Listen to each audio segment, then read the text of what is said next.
May the 4th be with you.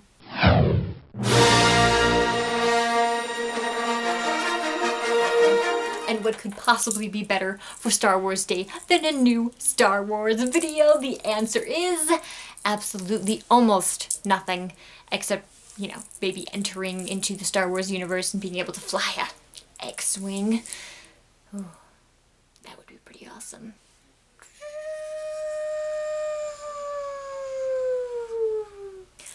Also, this lightsaber. Check it.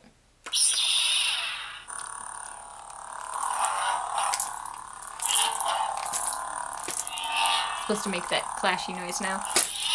Stupid. That was the one.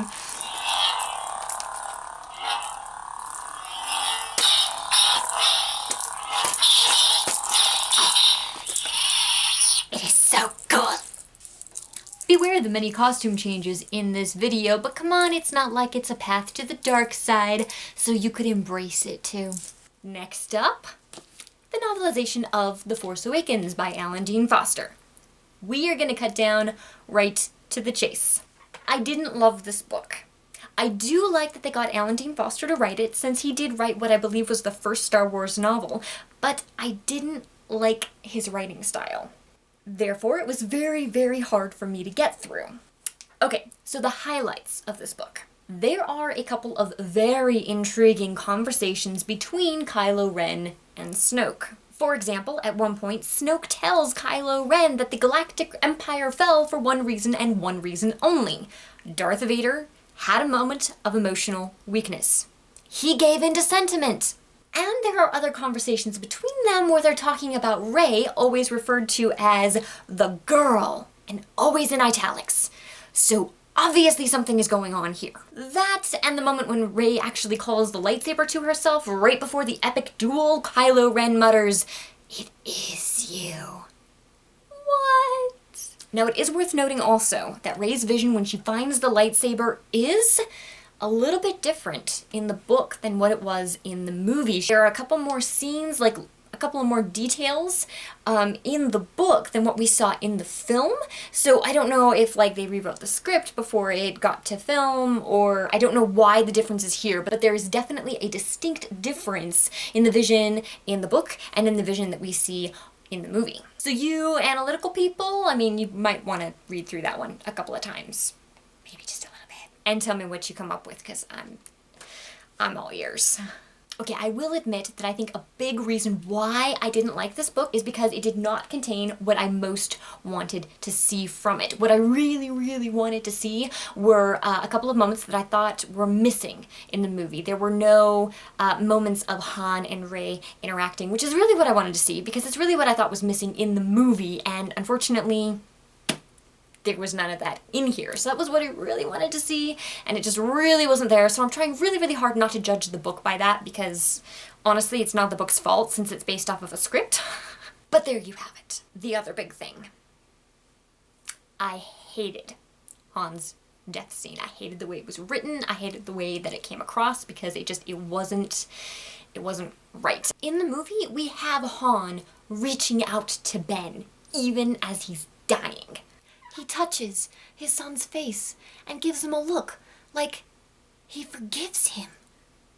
Maybe I'm misinterpreting this scene, but I always felt like in the movie, the moment after Kylo Ren stabs him, Han comes to peace with it. He knows that anger and pain and hatred are paths to the dark side. So in his last moment, he still reaches out for Ben. He is still trying to save Ben.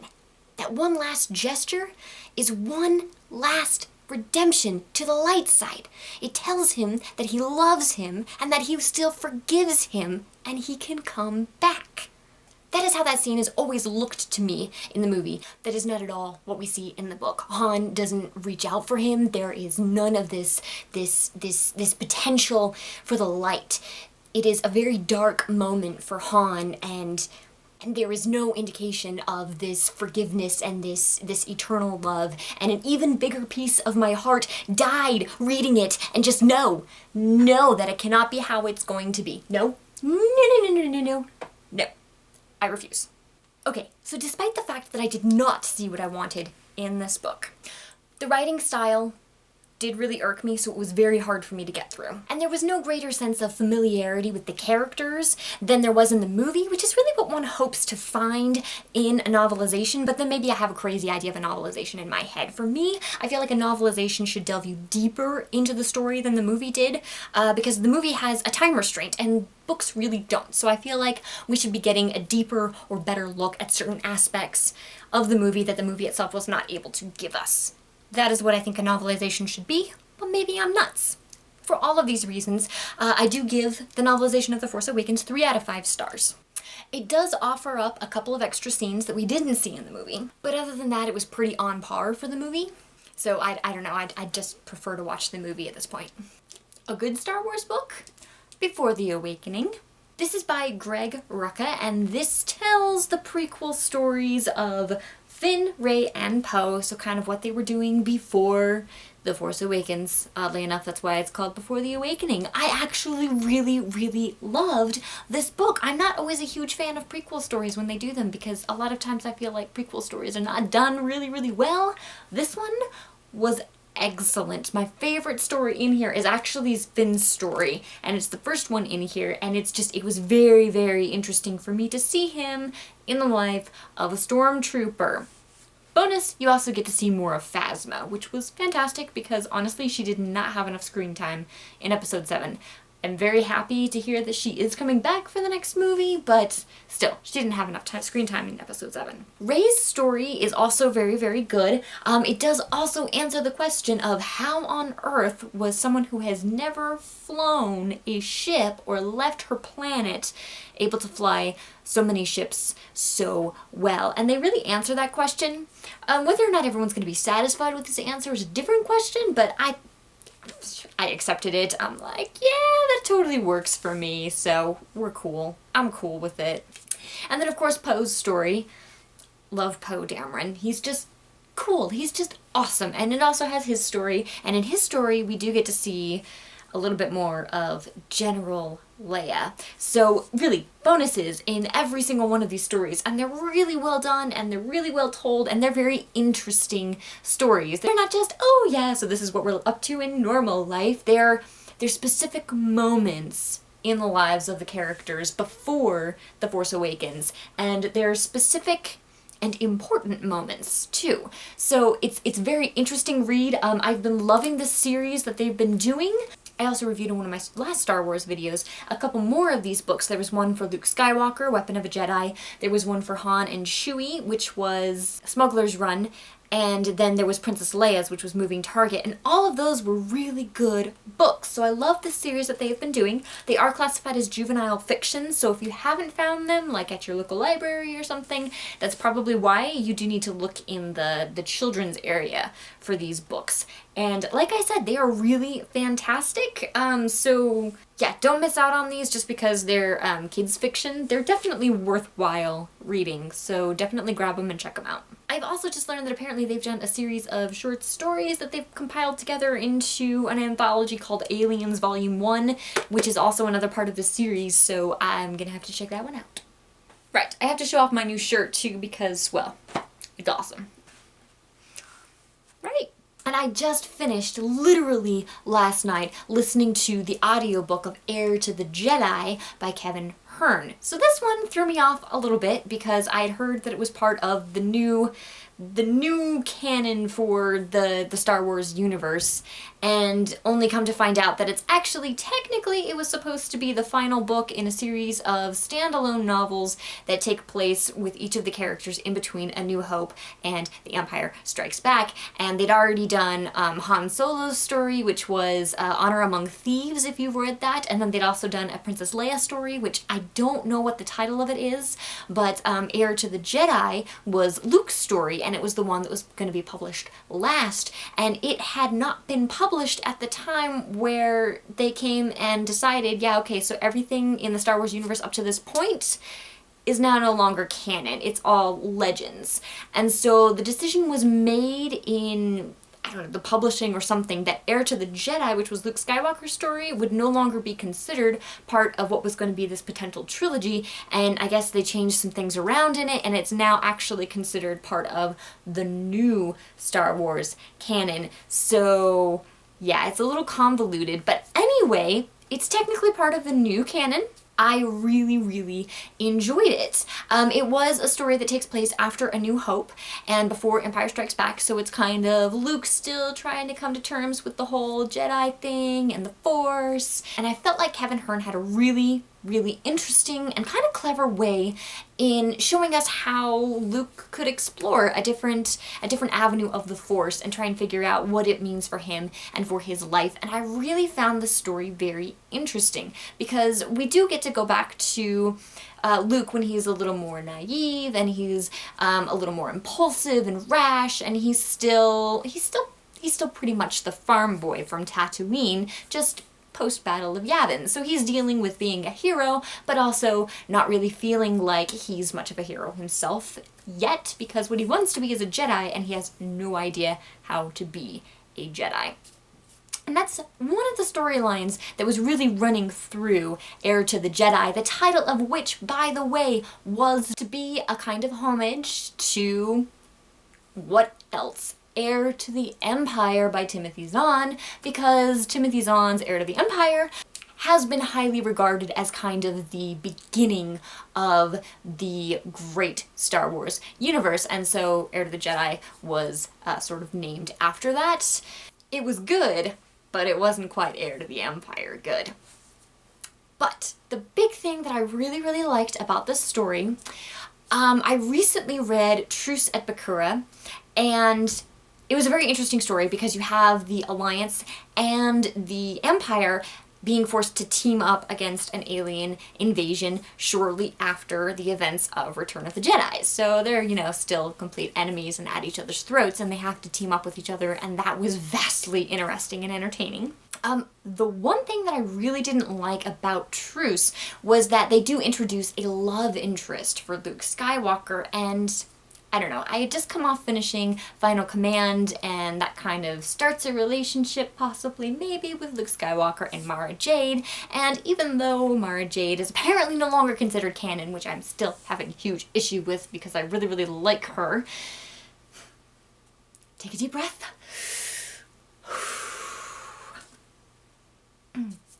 I didn't like the love interest in Truce at Bakura. She didn't, I don't know, something about her irked me. I didn't really like her. I didn't really like that part of the storyline had so much time in the book, just because, I don't know, it seems like half of the books that I've read so far in the Star Wars universe, Luke Skywalker has some love interest or another, and he's starting to feel a little bit like James Bond to me right now, so I need him to either not have love interests in every single book, or to just get like a single love interest and like be done with it, okay? So, back to Heir to the Jedi, and what I really, really liked about it, there is a love interest in this story, but it's handled really, really well, because how everything turns out, it's beneficial to the story, it's beneficial to the furthering story of the Star Wars universe and Luke Skywalker in it. It's beneficial to his character development, and just Kevin Hearn did a brilliant job of tying it all up and together.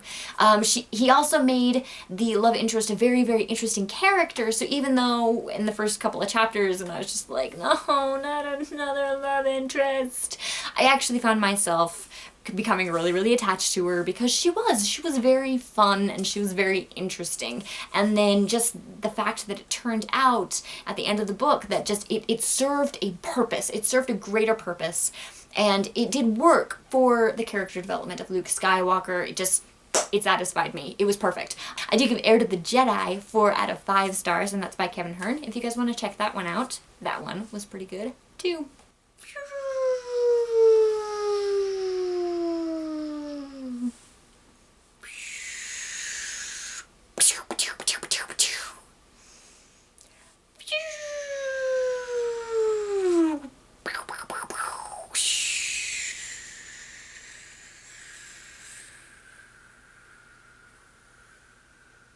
Yeah, I got a new toy.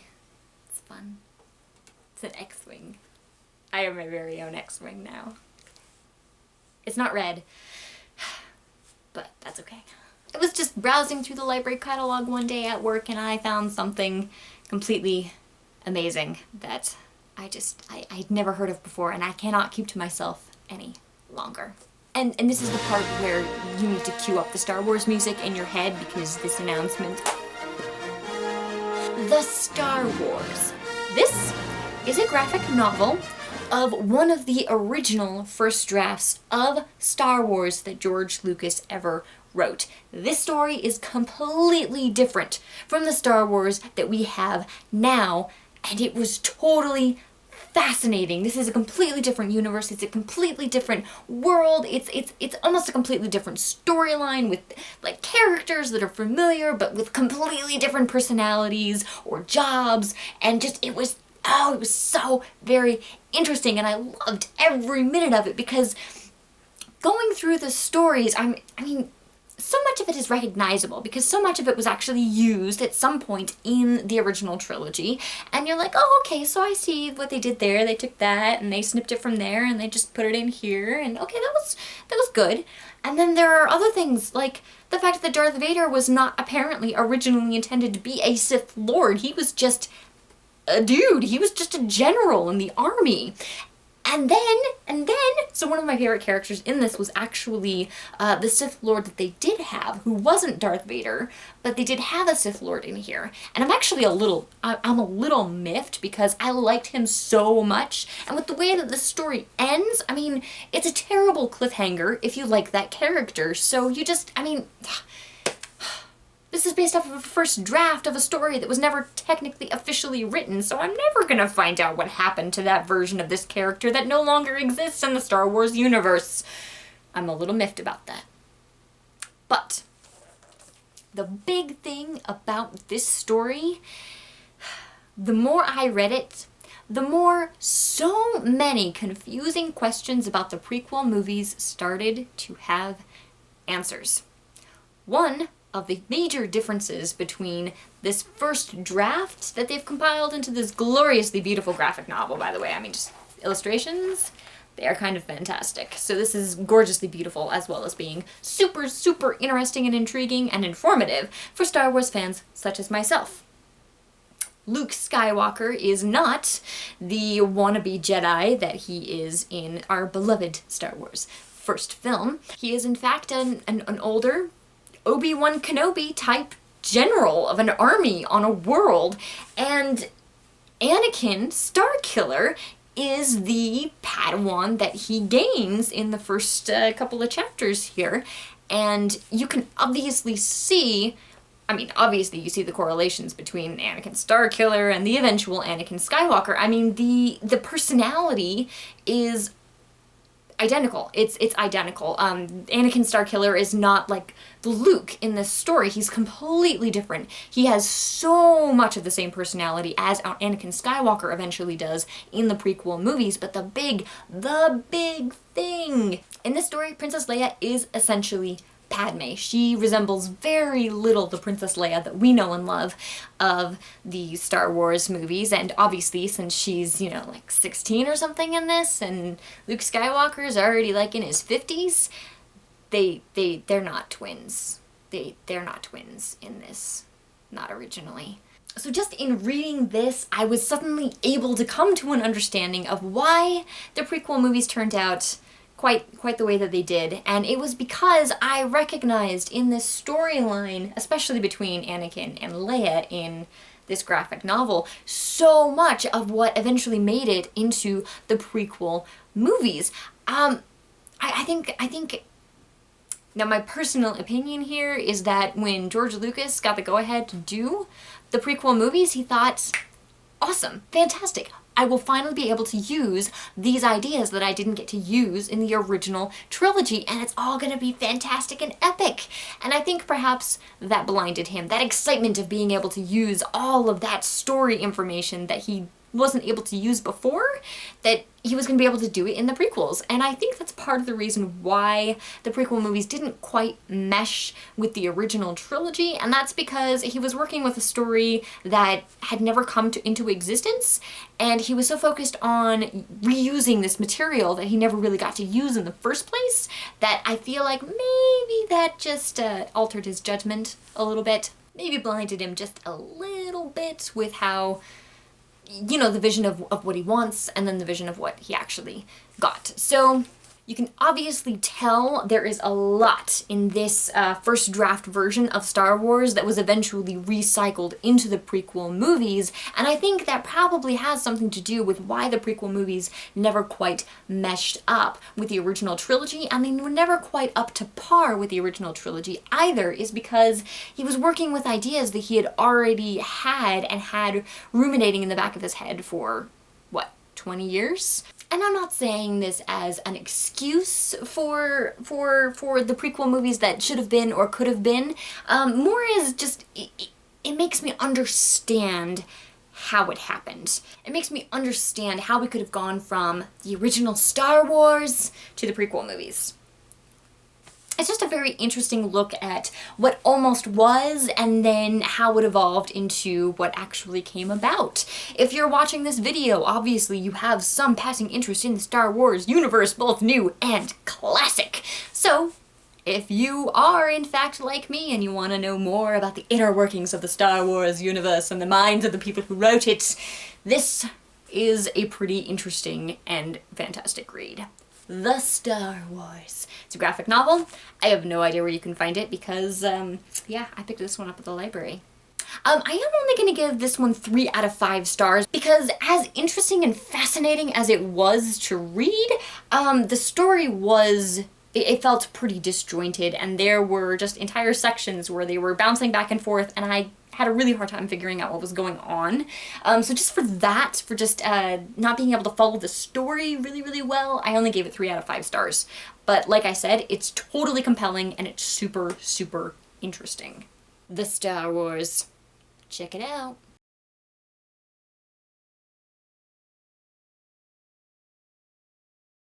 And speaking of the prequel movies, I have found a really, really interesting series of YouTube videos.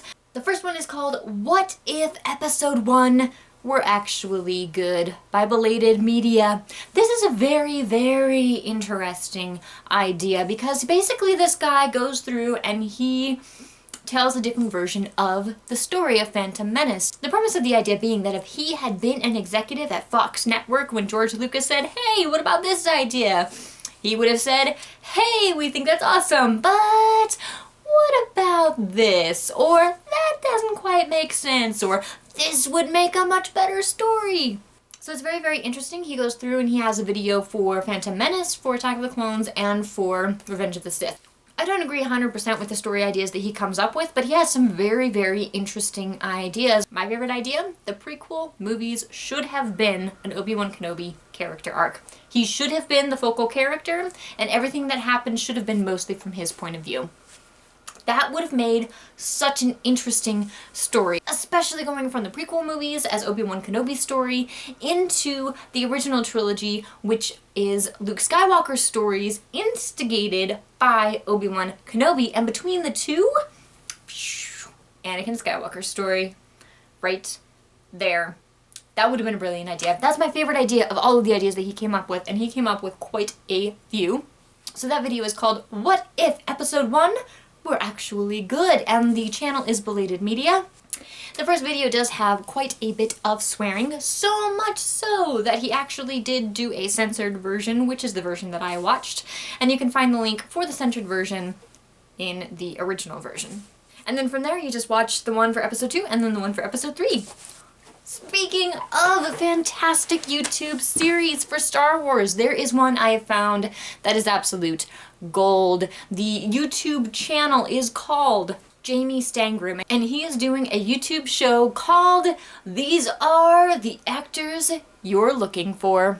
He is a huge Star Wars nerd, and what he has decided to do is go and find some of the forgotten actors behind some of the iconic minor characters of the Star Wars universe to talk to them about what they're doing now, to talk to them about their experience working with the Star Wars movies and how it's kind of affected their lives. And he also has each one of them do an audition to see whether or not they could make it into the Star Wars movies of today. They are absolutely fascinating, and he is very, very entertaining, so I highly, highly recommend them because, hey, he's a Star Wars nerd, and he really owns the Star Wars nerd, and that makes it awesome for, well, Star Wars nerds. I haven't watched all the episodes yet, but he has interviewed the actor who played Greedo, the actor who played Boba Fett, and the actor who played Jar Jar Binks. That one was very, very interesting. They are all great, fantastic stories, and they're hilarious, and I would love to see this YouTube show go on forever. So there's gonna be links for both the "these are the actors you are looking for" and "what if episode 1 were actually good" down in the box below. Definitely check them out. Don't miss them. They are fantastic. I finished it ages and ages and ages ago, but I haven't done another video since then. Star Wars: The Final Command, the final book in Timothy Zahn's Thrawn trilogy, was absolutely magnificent. I love it. I love the Star Wars trilogy as of now, with the very few Star Wars books that I have actually read to this point. This Star Wars trilogy is my favorite by far. It's fantastic. Timothy Zahn tells the story in such a great and entertaining way, and, well, I love Mara Jade as a character. I also really love Talon Card. So those are like two huge high points here, and he handles all the original characters really, really well, and just, I love to see this continuation of the original trilogy. And the more I delve into the classic canon, the more miffed I am that it's been, you know, dismissed and no longer considered real. Why did you do that? Why? Why would you do that? Anyway, Thrawn trilogy, Timothy Zahn, fantastic. The whole way through, fantastic. This one is just another one that gets 5 out of 5 stars. Thank you, Timothy Zahn, for writing such an incredibly wonderful and complex Star Wars trilogy. And I'm pretty sure that was it. This has been fantastic. Thank you, everybody. I'm glad that you guys tuned in again for my latest Star Wars video. I love that people are checking out these Star Wars videos because honestly, they are so much fun to make, and it's great to have a place here where I can just be a Star Wars nerd. It rocks. You guys rock. Star Wars rocks. Alright, that's it for me. May the Force be with you, and don't forget to subscribe to this channel.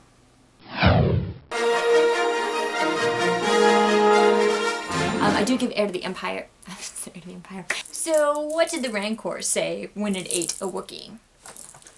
I don't know. What? It's a little chewy.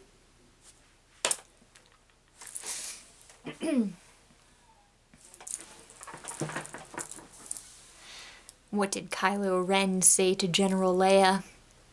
Look, Ma. No Hans.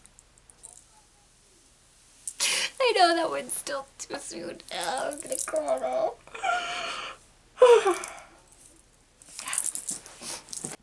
Where did Princess Leia do her Christmas shopping? The Darth Mall. Everything was half off. Yeah. Fly an X-Wing.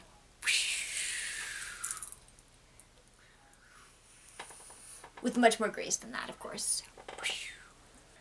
Alright, I'm finished. This is the Star Wars video. This is Star Wars Day. It is awesome. But remember, beware Revenge of the Sith.